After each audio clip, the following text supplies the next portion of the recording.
The post-Pep era is here, and most of Man City fans will not like this one because as it stands now, Enzo Maresca is at the helm of affairs and it's not looking good for you guys. I say that. It's not looking good for you guys because, yes, Manchester City, they managed to get all 3 points, right, at home. And if not for one or two things, Enzo Maresca might have just broken a record, which is losing at home to Bournemouth. It has never, I don't think it has ever happened before in the Manchester City history. But then, luckily for him, he did not break it thanks to the introduction of Ryan Cherki. And it makes you wonder, why on earth did he start this? What is this? What is this? Because if you look at the lineup, you understand that, surprise, surprise, McGahey was in the midfield, guys. McGahey, a centre-back, was in the midfield. And I asked myself this question, why on earth is this midfield so flat? Why on earth does this midfield lack creativity? And that explains my question.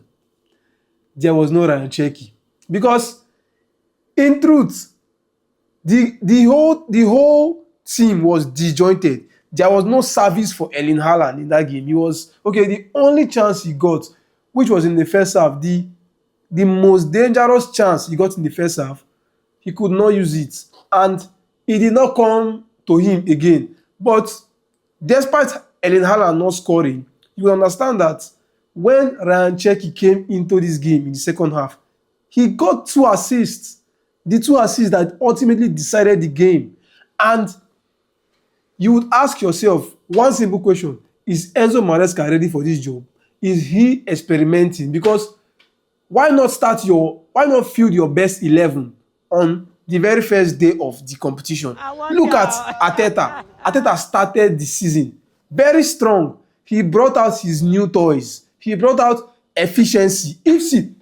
Let's face the fact. If not for the fact that William Saliba was injured, I bet you would have started William Saliba. At this point in time, I would just say Man City, Enzo Maresca, if you are working on thin ice, and you Ayubuadi is coming, maybe, just maybe that would suffice for the lack of midfield depth, because you cannot be using the only natural midfielder in that setup that I saw today with my own eyes was Elliot Anderson, and he was just there.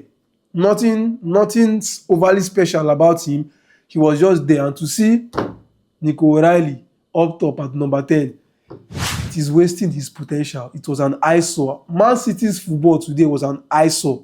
I said it. But thank God for Ryan Cherki. Thank God for the brilliant Frenchman. He was able to rescue his team when his team called upon him. And 3 points in the bag for Man City, but they should be watching their back, because it might just look like the post-Pep era would be a problem for this particular club, and maybe the exit of Rodri, because at this point in time, they feel like they do not know what they are doing. But let's see what happens in the forthcoming games. Anyways, guys, what are your thoughts on this game? Who were your standout performers in this game? But I think for me, Bournemouth, they had a very, very good game. They were attacking. They were very, very bold with their attack. And it felt as if City did not know what they were doing up until the second half. In the dying moments of the game, that was when the game miraculously turned around. And I wouldn't say that was a tactical genius. It was just ignorance to not field your best 11.